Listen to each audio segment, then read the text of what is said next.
So, how do you get that perfect job in your field when you've never had a job in your field?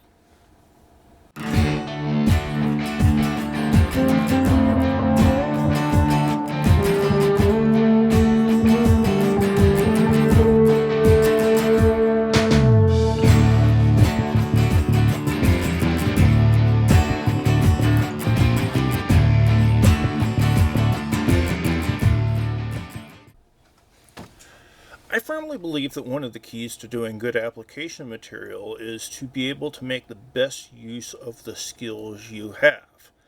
And I think that a lot of those can come from jobs that don't sound relevant at all. Well, how can you actually sell a job that doesn't sound relevant as a good evidence that you'd be able to do the job?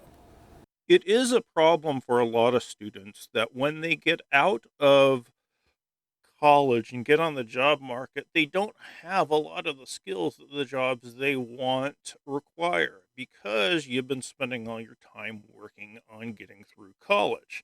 And most of you have probably had jobs, but you probably get whatever jobs can work around your schedule instead of things that directly work towards your future career goals. I know this, I understand it entirely, but don't worry, it's very possible to argue that these jobs that you don't think sound relevant are relevant to the job in question that you're applying for.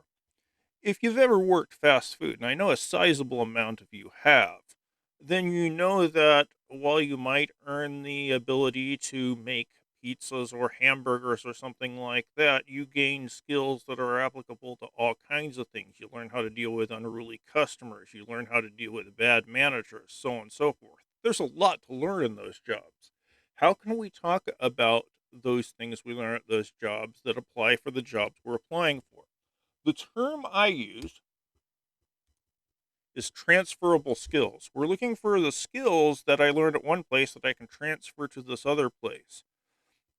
Granted, if you've worked at Subway, I'm not going to hire you because you can make a sandwich. I will hire you based on your ability to work rushes or to follow directions or to manage employees or things like that. So let's go through an example. And we're going to use me. Now, I got through my master's without having to teach. I knew I wanted to be a teacher. I knew I was going to get a doctorate degree, and wherever I got a doctorate degree, they'd want me to teach. So I had to be able to argue that I could teach. However, I'd never taught before. I'd done a whole lot of things. I'd worked in warehouses, I'd been an office boy, um, I'd done construction work, but I'd never actually taught. So I had to pull on the experiences I did have and make it sound like they were the perfect training for teaching. And the main experience I was able to pull on was the job that I had spent the most time at. Through high school, actually, I think in the summer before my junior year, I got a job working at Little Caesars Pizza. I worked there off and on through high school, through college, through getting a master's. And I eventually ended up spending over 9 years of my life at Little Caesars. And although that was a long, long time ago, I still have dreams that I'm back there. It was obviously an influential thing in my life. Um, I wasn't even there a year when they started throwing me into management. I became an assistant manager and a co-manager, which is more or less a manager, but without the full-time benefits. That's how fast food tends to work. The question is, how was I able to argue that my time working at Little Caesars made me the perfect candidate to teach? Well, to do that, we have to know what exactly I did at Little Caesars. I was a manager, yeah, but what does that actually mean? You manage employees, well, doy, but what skills do I get from that that I can apply to the classroom? In order to go through this, I'm going to have to go through how Little Caesars operated. I'll try to speed through it because I know you don't really care about Little Caesars, but there are good lessons to be learned here. First thing you need to know about Little Caesars is we worked on an assembly line process. The assembly line is a good way to crank out a standardized product because it specializes labor. You don't learn how to do everything, you learn how to do one thing very well. And the advantage of this from the employer's point of view is I don't have to train you how to do everything. I only have to train you how to do this one step. So I could get someone in my store and get them competent to work a busy shift with only like 15, 20 minutes worth of training. And I needed them competent because I was working at the busiest store in our franchise. We were kicking out over 100 pizzas an hour on Friday night, and that rush would go on for about 4 hours and would have people lined up outdoors waiting to get in. As I said, it was busy. I mean, even working at full capacity and cramming the oven as full as possible, it would still take people 45 minutes to get their pizza, and they'd wait for it. So, in order to tell you what I did managing, I'm going to have to give you an idea of how this place works. So, the first station is sheet outs. We made our own dough on premises and we kept it stored in the walk in cooler on the upper right. Now you had to flatten out the dough to get it in pans. One person would scrape it off the sheets of dough and dump it in flour. Another person would flatten those out and then run them through this machine called a sheeter, which is basically like some industrial steel rolling pins that squeeze the pizza into a relatively flat shape. Then you had to have a few people who would put cornmeal in the pans, stretch out the dough until it fit the pans, make sure it fit all the way to the edges, and that was all they did. And that's the first job you learned how to do. It's kind of important to everything else, but it's easy to train someone to do that. Once you got a stack of 8 pizzas of a particular size, you'd have to move it over to a rack right by the sauce and cheese station. Now, you had 5 people working on sheet outs, at least. Over at Sauce and Cheese, you had one person who sauced and one person who cheesed. Gee, hard to figure out, huh? Person who sauce had a more advanced job than working sheet outs because you have different amounts of sauce on a small, medium, or large. And plus, if you mess up the sauce, have you ever taken a bite of pizza where all of the pizza sauce is globbed into one place, goes into your mouth, and burns the roof of your mouth? Yeah, you don't want that to happen. And if you put the sauce too far out to where the sauce starts before the cheese does, the cheese doesn't have anything to grab onto. So you take a bite of the pizza and all the cheese comes off in the first bite. It's not rocket science, but it's a bit more intellectual than working sheet outs. The person who cheesed pizzas needed to know a bit more than the person who sauced pizzas because pizzas would get extra cheese in addition to getting different amounts for small, medium, and large. And if you had an 8 item special pizza, we'd put less cheese on it. So you had all the different extra amounts to keep in mind. Slightly more in depth than the sauce person. The next person worked at the pizza dress station and did nothing but put pepperoni and ham on pizzas. Pepperoni, ham, banana peppers, and anchovies were the ingredients which we counted out and placed in a particular pattern instead of weighed.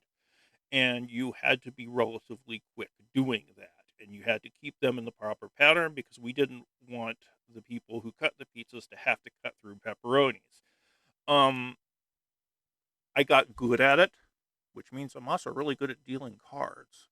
Anyway, one person does nothing but the items that you have to count out: pepperoni, ham, and to a lesser extent, banana peppers and anchovies. You have one person who puts toppings on the pizza, and another person who does nothing but weigh out the toppings. Everything else, besides the pepperoni and ham and such, was weighed out according to charts. I still remember them exactly. One person weighed out the toppings, handed them to the pizza dress person, who scattered everything throughout the pizza and put them in the oven and stabbed the ticket, making sure everything matched up. The oven had a conveyor belt. It took 6 minutes to go through the oven at 580 degrees, I think it was. It's been a long, long time. It Anyway, it take exactly 6 minutes to go through the oven. Then you would have, when they started to come out of the oven, one person would do nothing but grab the pizza out and match it with the ticket and put it on the cardboard box. Who would slide it to the next person, who would do nothing but cut the pizza into the proper amount of slices. He was also a quality control person. If anything was wrong with the pizza, he was the person who was expected to change it, to let someone know that something was wrong. Then that person would slide the pizza down to the boxer, and she would box up the pizza, call out the names, and do the last check to make sure you had the right ticket with the right pizza, so we weren't screwing up orders. Then pizza stacked on top of the table in front of cut and box, and we had to have people. Since it was a carry out only restaurant, we had to have people take money from the customers. We generally had two cashiers working. Now, and they're responsible for making sure all the money stuff is right. We did enough breadsticks to where we had one person who did nothing but get breadsticks ready, and they would also take any of the hot pizza pans that came out of the oven and take them to the back to cool off, so the people doing sheet outs could fill them up again. We cycled through stuff because we were busy as all get out. We're still going on here. Um, we had 3 phones. They would pretty much be ringing constantly all Friday night, so you had to have someone, 3 people indeed, who did nothing but stay on phones the entire time. We had a salads and sandwich station, and we got enough of those on a Friday night where I needed to have someone over there, and when they didn't have an order, they could go somewhere else and help out, but they were there quite a bit. I had to have someone do dishes because we ran through stuff so quickly. You can't wait until the rush is over to start doing them, or you're going to be there till 3 o'clock. Plus, we might need to refill some of these things. I had someone who is my prep person, who did nothing but, if we were starting to run low on mushroom, green pepper, onion, if I needed more cheese at the cheese station, I had someone who was basically a runner and would refill prep because we didn't have it. We did so much business, we didn't have enough containers to keep everything filled out. Um, so there were a lot of people, and my job was to manage them. Now, obviously this took a whole lot of coordination, and I had to learn a whole lot of skills to do my job. And it was really the most intense job I have ever had. I done a lot of things, but trying to keep up with 100 pizzas an hour and 24 employees on a Friday night and keep everything running took a lot of brain power. Don't ever for those of you who have never worked in fast food, don't ever mock these people. They kill themselves for you. To be in charge of this, I had to have a lot of skills. The first is I had to know how to do everything. I couldn't train someone unless I knew how to do their job. I had to be better at the job than everyone. Um, I had to know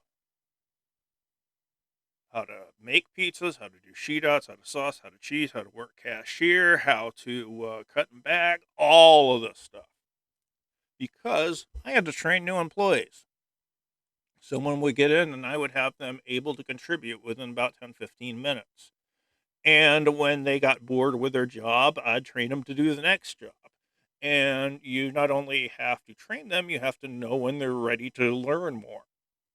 Short-term scheduling. Somebody had to determine who went to sauce, who went to cheese, who went to pepperoni, who went to cut and bag. And it wasn't as simple as just who's the best saucer and who's the best cheeser, because what if the best of each of those two tasks, they have to work right next to each other? What if they hate each other? I can't put them next to each other. What if person A really gets along with person B, but person B is not all that great? Well, I have to make sure person A is great. What if somebody's been working on sauce and cheese for the last 2 years and is utterly hating it and starting to get bored to death? I have to be able to recognize that and get them somewhere else so they keep fresh. Uh, Short-term scheduling also entailed when people would start working for the day and when I had to send them on break. Because if you worked for longer than 3 hours and we had a 4 hour rush, so almost everyone did, you had to have a 15-minute break somewhere in there. So I had to schedule that as well. I had to schedule people coming and going. And it wasn't as much as keeping a static schedule as if the night was starting to get slow, I'd have to know when I could start sending people home to keep the labor costs down. In addition to short term scheduling of where everybody goes within the store and what they're doing in this particular day and how I rotate them around, there's the weekly scheduling, the long term scheduling. Um, I had to know person X wants this many hours, person Y can't work this day, but can work this day, person Z can do this, so on and so forth. And I had to know how many hours I could give everybody, how many hours each person wanted, who I wanted for closing shifts, who I wanted for opening shifts, so on and so forth. And it was different from week to week. And to do the scheduling one way or another, I had to know what the business was going to be like. And I could predict based on what the weather was like, what the sporting events were going on, how close it was to military payday, because we were in a military town, how busy we were going to be relatively. And I could generally get it within a couple $100 for the rush. I had to know when that business was coming so I could properly schedule people. We also had to make sure we had enough stuff to make all of our pizzas. So I had to make sure I had enough supplies on hand, and I was generally responsible for that too. But in order, so you not only need to know how much business you're going to do and how much product you're going to use, you have to know how much you have on hand. So you're going to have to do inventory fairly regularly. Now, it's a management job, so there is all kinds of paperwork to do. You're working within an organization, they want everything tracked, and we had to track everything. The biggest expenditure we had was food costs. So we had to pay particular attention to stuff like cheese. We weighed cheese every night, and we had to figure out that we how much cheese we were using per customer, and it had to fit within a certain realm, because if we used too much stuff and we were wasting too much stuff, we'd get in trouble because our costs would be too high.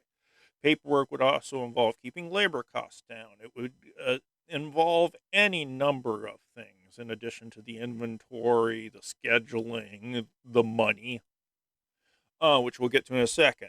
Employee conflict resolution. If somebody was getting tired, I had to know it. I had to be able to keep people happy. If two people didn't like each other, I had to be able to keep a lid on it. I had to keep peace. I had to know when somebody's getting frustrated. Employees can get angry at each other. You're not always going to be friends with the people you work with. I had to take care of all that.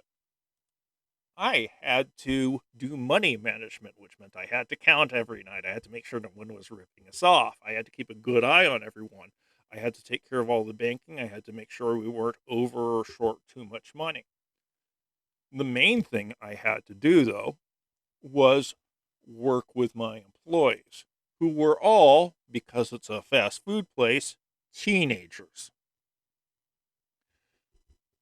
And working with teenagers is a special skill unto itself, because once you hit the age of like 23, teenagers think you're ancient.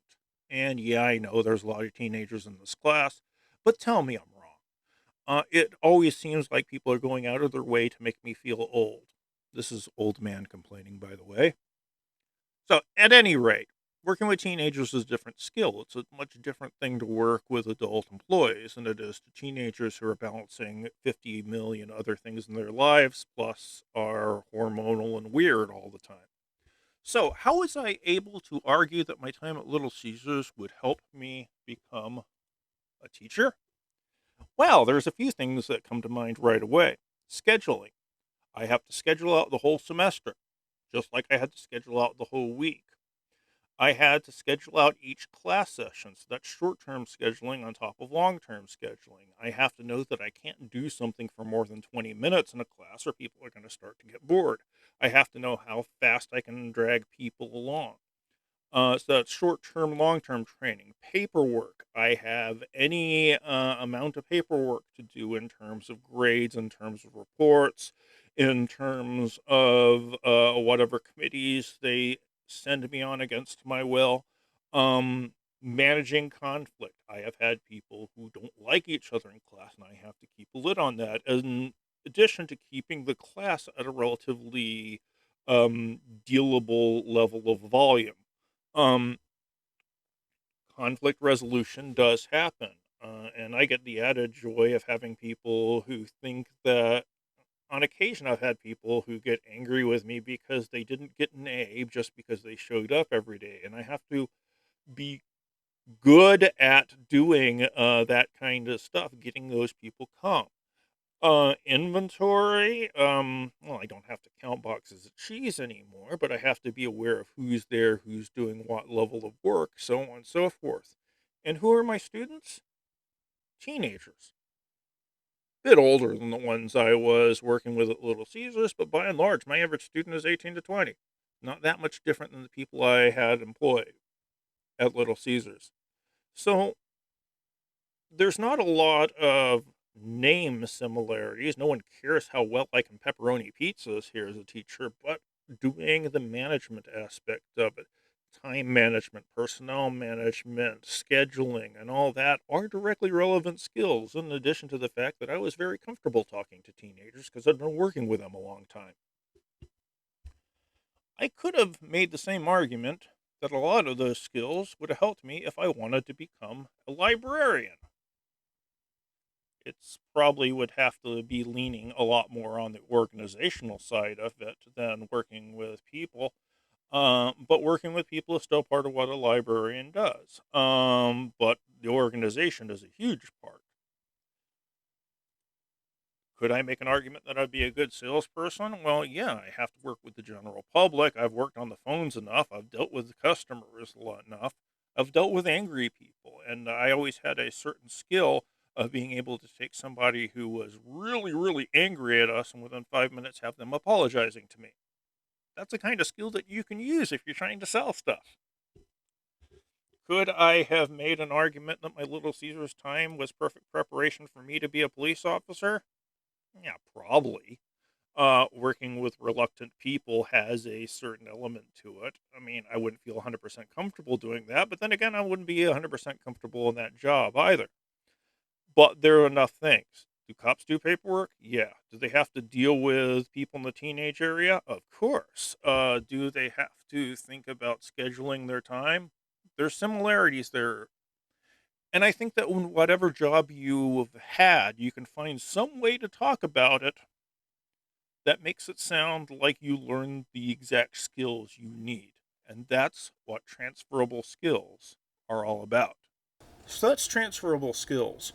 Transferable skills, I think, are one of the most important concepts in terms of job application material to get across. You want to be able to pull on every bit of the experience you have to make yourself the ideal candidate. One of the best ways to do this is to look for those keywords in the job application material. Leadership, well, that does something I did at Little Caesars. Organization, and try to look at your past jobs as much as you can and see what words you can pull out of the job description to apply to the things you've already done. If you can make it sound like everything you've done in your life has been building up to this moment, you're more likely to get hired. Even if the names of the positions weren't all that impressive, if you can convince them the things you did were impressive and relevant, you've really got a leg up on the rest of the field. Anyway, I hope it works for you when you get out in the real world as well. See you in the next video.